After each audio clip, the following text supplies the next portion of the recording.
På hver af de 6 gymnasiet Tænk Forfra-skoler tager man en gruppe lærere og sætter dem sammen i et lille team. Lidt mere, og så synes jeg, at vi skal bygge det op på den evaluering. Man giver dem ekstra ressourcer til at mødes hver uge i flere år for at snakke om de samme elever. Den første side, så hvis I bliver tvivl... Og man giver dem muligheder for at planlægge deres undervisning sammen på tværs af fagene.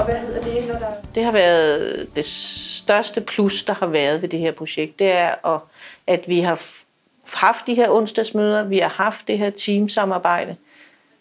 Fordi det giver sådan et rigtig godt sammenhold. Man ved altid, man kan gå hen til det her team. Vi har haft, altså det er jo sådan et godt kammeratskab, ikke? Vi har fået lov til at være sådan en lille, vi har været i vores egen lille sandkasse her, kunne få lov til at lege, og samtidig haft hinanden og støttet hinanden, og hele tiden ikke bare skulle vente en måned eller 2 måneder med at få evalueret noget, men vi har haft det hele tiden, det her tætte samarbejde. Rundt om på de 6 skoler har lærerne grundlæggende haft positive oplevelser med deres nye teamsamarbejde på tværs af fagene.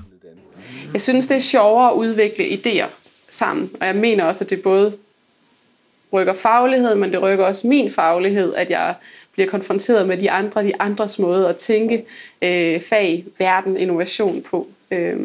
Vi bliver bare klogere at være sammen, og det er også det, vi fortæller vores elever. På den måde er det jo også meget sundt, at vi selv sidder i det. Så man får også sådan et, synes jeg, i det her tilfælde et tættere forhold til eleverne, bedre kendskab til dem, ikke? Man bruger gerne lidt mere tid, ikke? Og er lidt mere sammen med eleverne. Det er jo det, som mange af eleverne efterlyser på mange ledere kanter, ikke?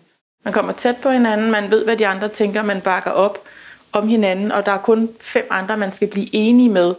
Og så har det været udfordrende, fordi at eftersom man jo prøver nogle nye ting af, så er der også så rammer man jo nogle gange nogle grænser, eller man skal sige nogle barrierer. Så hvordan er det at komme helt tæt på hinanden og møde hinandens barrierer? Nu har vi snakket om det, nu gider vi ikke det mere, eller sådan et eller andet. Ikke? Altså, det kan man jo sagtens sige til hinanden. Ikke? Altså, det er også derfor, man kan så grine sådan sammen. Ikke? Det er jo fordi, man godt også kan fyre sådan nogle bredsider af. Ikke? Altså, men vi har en god tone. Det er ikke sådan, at man sidder og skændes. Det gør vi faktisk ikke. Altså, man kommer tæt på hinanden også, fordi man er også nødt til at sige noget til hinanden en gang imellem. Og når nu vi er så åbne omkring vores fag, så kan der også være nogle ting, hvor man er nødt til at spørge, det forstår jeg ikke, hvorfor gør du ikke sådan? Så man har sådan set kunne støtte hinanden. Det kræver, at man blotter sig jo lidt, og det kræver så, at man tror på, at de andre står side om side med en og er med til at... Men sådan lidt et opgør med den selvstændige praktiserende gymnasielærer. Ja, det synes jeg meget der. Skrives noget på, hvad er det, vi tager med hjem og gør på vores skole? Altså, hvad er det, vi som lærerteam tager med hjem og gør? På tværs af de 6 skoler har lærerne mødtes flere gange om året og udvekslet erfaring. Vi har sådan en sammenhold og en selvforståelse, der også går på tværs af årgangen. Og de også, når de er sociale, så er de selvfølgelig også sociale på skolen, men meget også med de andre klasser. I de enkelte teams har lærerne selv skulle udvikle mål, metoder og succeskriterier. Det har været en omfattende kreativ proces, der også har krævet en vis struktur.